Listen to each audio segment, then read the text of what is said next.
Hello, everyone. So my name's Alex. I've been with the Cure Parkinson's charity for almost 2 years now. And today I'm going to be talking about a decade of clinical trials in Parkinson's, specifically focusing on LRRK2 and GBA-based therapeutics and their clinical trials. Just give me a second. Okay, so to give you just a bit of context, essentially since 2020, Cure Parkinson's, in association with the Michael J. Fox Foundation and Parkinson's Research Advocates, we have been doing this annual paper at the Journal of Parkinson's Disease, which is essentially, it's the best thing ever because it shows you all of the active clinical trials in Parkinson's disease of that year. It shows you which trials have completed, which ones are upcoming, and then it can also show you this, I would say, arbitrary division, but it's very good to have a look at disease-modifying therapies and symptomatic therapies, what is happening in each pipeline for Parkinson's. So this has been going on for the past 5 years, ever since 2020. And this year, very excitingly, we are doing a bit of a larger project because the previous 5 years, we've been doing it annually, what's happening each year. But this time, we wanted to look at a decade of Parkinson's clinical trials. What happened between 2015 and 2025? We wanted to understand the patterns, the gaps in the pipeline, what's been successful, what hasn't been successful, and the ebbs and flows of the drug development pipeline for Parkinson's. So this is currently in preparation. We are gearing up to submit it to a journal. So please stay tuned because we would like to hopefully publish it by the end of this year, and then you're going to get the full analysis in that paper. But today I'm just going to be talking about the highlights, what we analyzed so far, and also focusing more deeply on LRRK2 and GBA1 based therapeutics because this has been the topic of today. Yeah. Right, so I will not be repeating this again, but this is just a really quick refresher that variations in the LRRK2 gene are considered a genetic risk factor for Parkinson's. And like Maggie mentioned, they occur in about 1 to 3% of people with Parkinson's.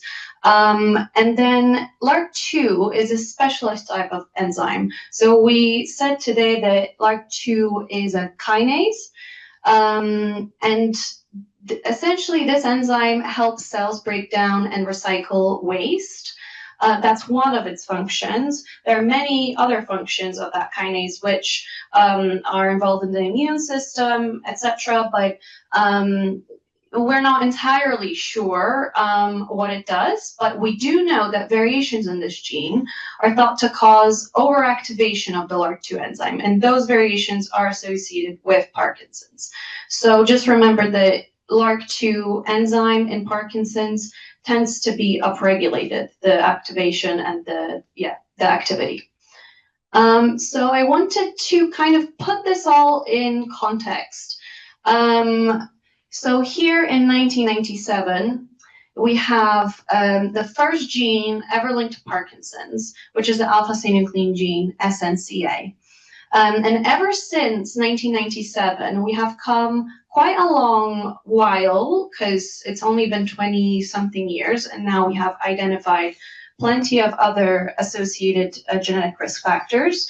And there are now clinical trials, quite late-stage clinical trials of therapies targeting each and every, well, almost every one of these genetic risk factors for Parkinson's. So in around 20 years' time, I know that might not be, you know, the fastest that it could go, but overall, looking at drug development pipelines in other diseases and conditions, this is hopeful. So variations in LRRK2 gene were first associated with Parkinson's in 2004. They were suspected to be associated with Parkinson's, but in 2004 and then in 2005, a few papers came out roughly in those years that showed that this gene is associated with Parkinson's and that the kinase is overactivated in Parkinson's. And then in 2018, we're going to be hearing more about this tomorrow from Tim Greenemeyer, who will be presenting and being interviewed tomorrow. It was his group, his research group, that actually found that increased LRRK2 kinase activity is also found in people who have sporadic or idiopathic Parkinson's, so Parkinson's without a known genetic cause. So this mechanism of overactive LRRK2 may also be relevant for people without the genetic variation in the gene. So here in 2017, we have had the first LRRK2 inhibitor entering clinical trials. So since 2004 to 2017, roughly 10-something years, we have had the gene being identified and cloned and then enter clinical trials, going through preclinical development. In general, that's quite fast from what we've seen in other conditions as well. So we've heard from Denali Therapeutics today, from Stacy Henry. So their molecule DNL151 and DNL201, their phase 1 clinical trials were initiated in 2017, and these were the first ones to be tested specifically for Parkinson's in mind, with Parkinson's in mind. And throughout this phase 1 development, Denali chose DNL151 to as their lead compound to continue with their development. And then roughly around that time, they partnered with Biogen and then initiated late-stage clinical trials of that drug. Phase 2b LUMA study, as Stacy mentioned, is now fully enrolled, and they're expecting results in 2026. And the phase 2a Beacon study is actively recruiting in US and Europe. So that was, let's say, the first set of LRRK2 inhibitors. We've also heard from Neuron23 today. They have initiated their phase 1 clinical trial in 2023. And shortly, two years later, now they're doing their phase 2 with results from that phase 2 expected in 2026. So they have another LRRK2 inhibitor currently in development, NU411. Then we also have other LRRK2 targeting therapies. Most of them do focus on inhibiting LRRK2, either the protein, or, as is the case with the Ionis Pharmaceuticals drug, they have something called an antisense oligonucleotide approach. Essentially what this does is it does not inhibit the activity of the protein itself. I mean, that's the goal. What it does, it inhibits the protein production. It inhibits RNA that would then produce the protein. So it's a pill, but in the pill you have those short single strands of synthetic DNA that interfere with protein production of the LRRK2 protein. So their phase 1/2 clinical trial, it's 1/2 because it is quite early in development, but they skipped the healthy volunteer phase that is usually associated with phase 1s, and they jumped straight into a clinical trial in people with Parkinson's. And that has finished in 2024. It was called the REASON study. From what I read, the results are encouraging, and we're just waiting on information whether or not the company are going to be going forward with the drug. And in November 2024, Brennick Therapeutics initiated phase 1 clinical testing of their LRRK2 inhibitor, BT267, in healthy volunteers. And they are specifically engineering it for people with Parkinson's. So these are the clinical trials. In our analysis with our group, we do focus on clinical trials in people with Parkinson's specifically. So, phase 1s usually will unfortunately not be captured if they are in healthy volunteers, and the preclinical development will also not be captured. But we are monitoring it closely, so it's not within the scope of the paper that we are producing. But from what I know, there are many other companies that are targeting LRRK2 specifically to inhibit it, but they're quite early in their development. Okay, so moving on to GBA1. So as you heard, GBA1 gene, variations in that gene are the most common genetic risk factor linked to Parkinson's. The estimates are between 15 to 5% of people with Parkinson's would have some form of a genetic mutation in that gene, or it would be a genetic risk factor, so not necessarily associated with causing Parkinson's, but would increase your risk of developing Parkinson's. So the GBA1 gene encodes a protein called GCase. So it's glucocerebrosidase. I did it, which helps the cell break down and dispose of waste. And it's, again, very important in the lysosomal system that we've heard a lot today. So in people with Parkinson's, with those GBA1 variations, those variations actually lower GCase activity. It's the complete opposite compared to LRRK2 mutations that are associated with Parkinson's, because those upregulate activity. So now let's move on to the milestones in discovery. So in around 1980s and 1990s, it was reported there was an association that people with Gaucher's disease, so this disease is a rare genetic disease of the GBA1 gene that is quite severe in its presentation. But these people were reported to have an increased risk of Parkinson's. So this was kind of the first clue within the research world that there might be an association there. But this was not, I would say, fully confirmed until 2009, where there was this large international genetic association study published that established GBA1 mutations as one of the most common genetic risk factors for Parkinson's. Since then, Ambroxol was prioritized for clinical testing in Parkinson's by the ILCT committee, which Helen will tell you more about tomorrow. And I will be talking about what Ambroxol is in a second. And since then, the first clinical trial of a GBA targeting therapy was initiated in 2017. It was the phase 2 clinical trial of Ambroxol called ASPro-PD. So what is Ambroxol? Ambroxol is a cough medicine. It's a cough medication, which is being explored for its potential use in Parkinson's.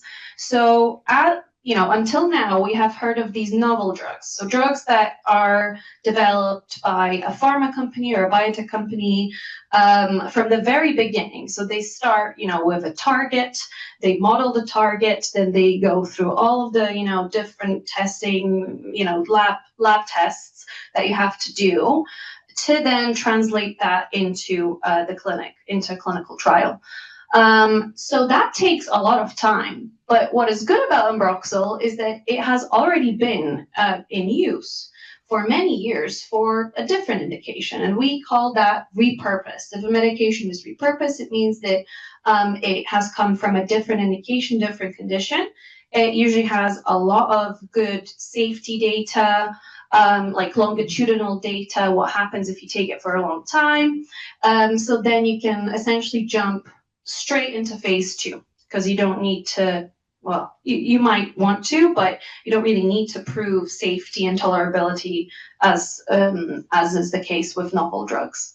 So evidence suggests that Ambroxol directly acts on and increases GCase activity. So this would be relevant for people with Parkinson's who carry a GBA1 mutation, but also there is some evidence to suggest that GCase activity is downregulated or impaired, or slightly less in the sporadic or idiopathic Parkinson's population without known genetic variation to the GBA1 gene, kind of similarly as is the case with the LRRK2 gene.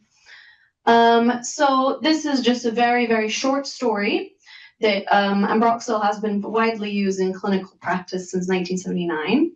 And then, in 2017, Cure Parkinson's, in partnership with VAI and the John Black Foundation, we funded the first open-label phase 2A trial of Ambroxol. And then since then, there have been multiple phase 2 clinical trials of Ambroxol conducted by different research groups across the world, in Europe, the US, not just for Parkinson's specifically, but for Parkinson's disease dementia as well.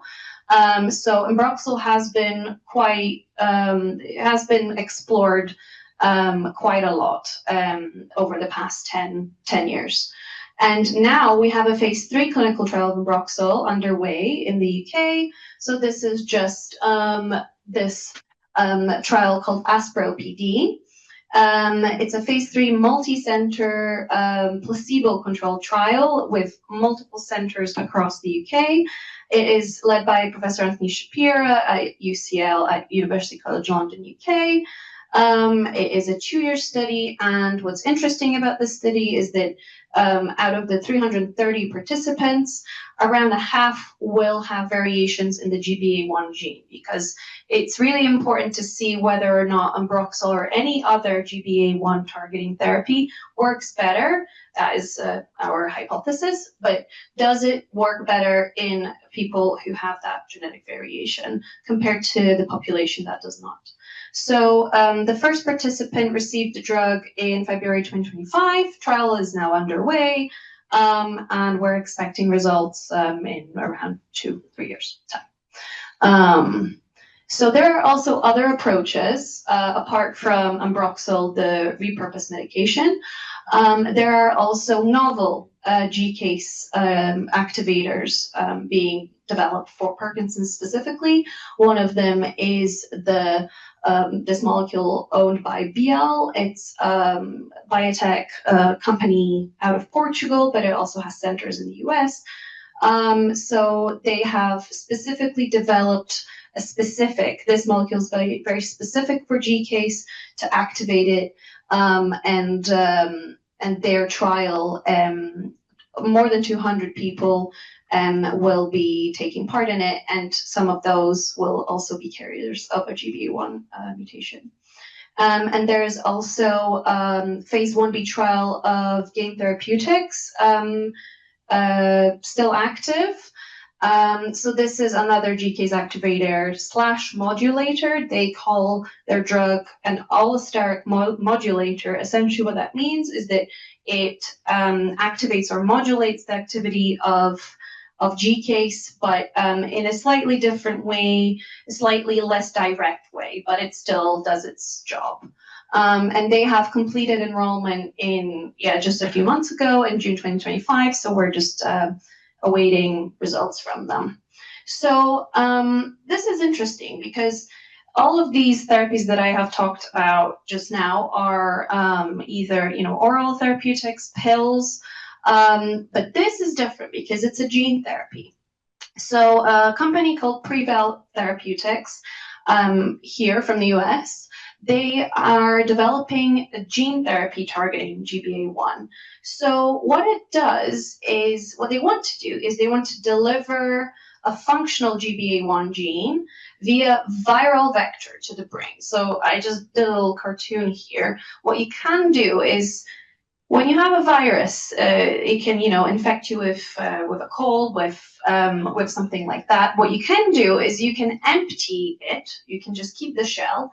You can take everything that is inside of it, and you can put whatever you want in it. And in this case, it's a functional GBA1 gene, and the virus will act like a virus. It will infect. So if you then inject it to a part of the brain, for example, that you would want more GCase being produced and active, then it will do that. It will increase the production of GCase enzyme. So again, it will not increase the activity of the enzyme that's already there, but it will make sure that the cell keeps producing more and more, therefore, achieving the same effect in the end. So this trial is currently recruiting. It will be going on for 5 years, but it's a small trial. It's 20 people with Parkinson's. And in order to enroll, you do need to have a GBA1 variant, because this is specifically, their hypothesis is that with people who have less activity of GCase, that it will be beneficial, but they wouldn't know whether or not people who don't have that variation, what would happen to them if they decide to do that. So that is one of their enrollment criteria. So they're currently recruiting.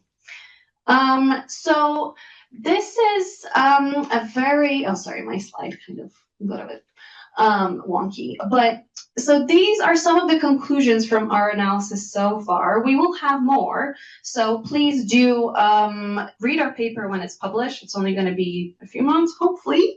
But most therapies targeting genetic risk factors in Parkinson's are novel, not repurposed. This is what we have seen so far in our analysis. Ambroxol is one of the exceptions. There are a couple of other exceptions, but in general, these are novel drugs. And this is likely because, when you target a very specific biology, you do need to make your molecule from scratch. That is at least their thinking here. You wouldn't want any off-target effects. If you have identified a very specific biology, then you want to target it with a very specific compound. But there is also a growing trend of clinical trials now increasingly using genetic testing for enrollment.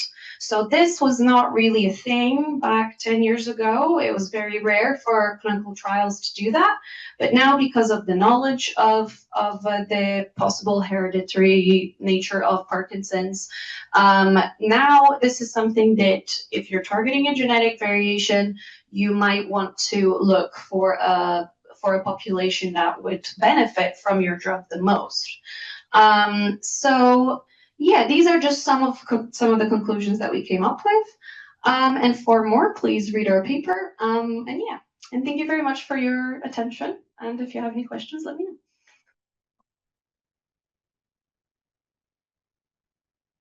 I'm really interested in off-purpose or repurposed, off-label repurposed medications. So you've got Ambroxol. It's used for cough medicine.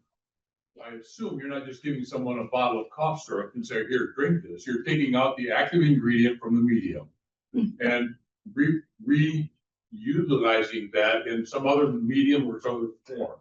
How is that working? What are you doing with it? Yeah, so Helen might correct me here, but from what I know, Ambroxol has been found to be quite effective, but at high doses. So the doses that you get in the cough syrup are quite small, quite low. So in order for you to get the desired effect, you'd have to really, drink cough syrup. That's not good for you. So instead, they have made pills with just a higher amount of the active ingredient in them, and now they are specifically trying to market that for Parkinson's if these trials are positive.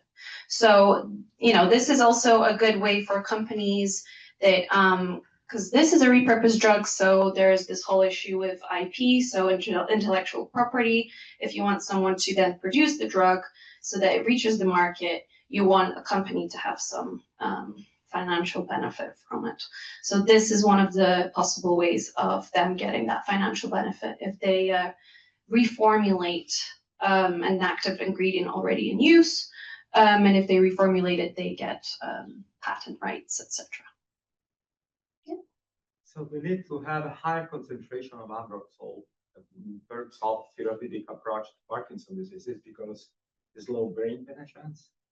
Yeah, so I don't really know too much about the brain penetrance of the actual active compound, but I think it's also because what you want is you want the drug to reach the brain, and there it needs that high concentration, because it's also about it not going like to the lungs essentially, because this is where normally it has its effect for being a cough suppressant. So it's more of a targeted now therapy towards the brain, if that makes sense. So you've kind of taken us back to the PD generation show thing, and this makes it really kind of exciting because it sounds like if you're getting the gene testing, I would want to be in that 20% group, because then I would know I could watch in particular and have hope in these particular I don't have the vocabulary here, these drugs that are targeting that what am I trying to say? That Drugs are targeting that genetic variation. Yeah. Instead of just idiopathic, and maybe in phase 3 we'll figure out if it kind of helps you a little bit too, like you might have said before on some of those, but I just think that's, and then you said in the next 10 years this is going to become more and more of a thing where your trials are targeted at these specific drugs, and so I mean that's good for some, but the idea that we would have a panacea for Parkinson's may be a little far-fetched anyway. So, if we can get 15% or 10% or 5% that have this gene, we've got something, This is actually a very interesting thing that you've just said, because that will bring us to the next session, which is going to touch on combination therapies. So what you've said, well, from what I understood from what you said, is that those therapies are very specific to that particular biology. And what if you don't have that particular biology going wrong? But then you could potentially, take a few therapies that target different things, and that would hopefully produce a larger therapeutic effect, because these are very targeted. But there are also things that are happening with the mitochondria, with inflammation, and those therapies are also being explored that I did not touch on them here. So hopefully maybe in the future you would have something personalized for you specifically, or for anyone really. I want to have the gene problem that is associated with Ambroxol.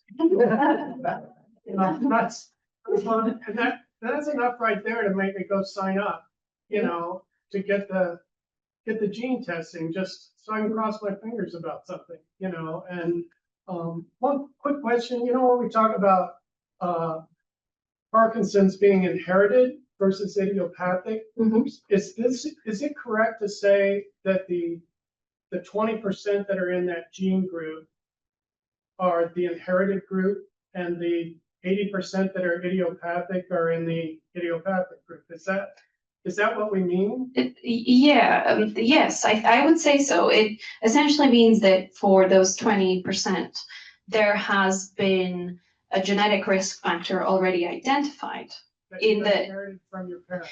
Yes, either inherited, but I don't want to get into this, but there's such a thing as de novo mutations, where you just acquire one out of nowhere, and it doesn't have to be from your parents at all. But those are quite rare. But you're right that it is mostly from a hereditary element to it. But then the idiopathic or sporadic, there might be a genetic component there. We just simply have not looked in that gene, and we just don't know enough, which is why those large PD generation level genetic testing cohorts. Those are actually going to be very helpful to find out new genetic variations and new genes in the future. Can I just add something to that? There are a number of big genetic, there are a number of big genetic cohort studies around the world, and they are all falling into a project called GP2, which is the Genetics Program 2. And it means that for the first time, we are now collecting genes from South America, from Africa, from Malaysia, from Japan.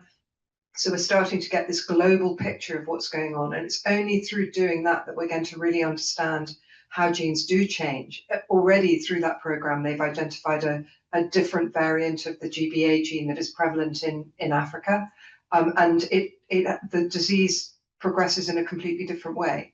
So it's really important that we do have these multiple genetic programs going on, and that data all gets shared into the great big pool, because that's when we can really start to learn about other things that might be affecting and knocking genes on. So you're getting a gene sequence of things happening like the dominoes.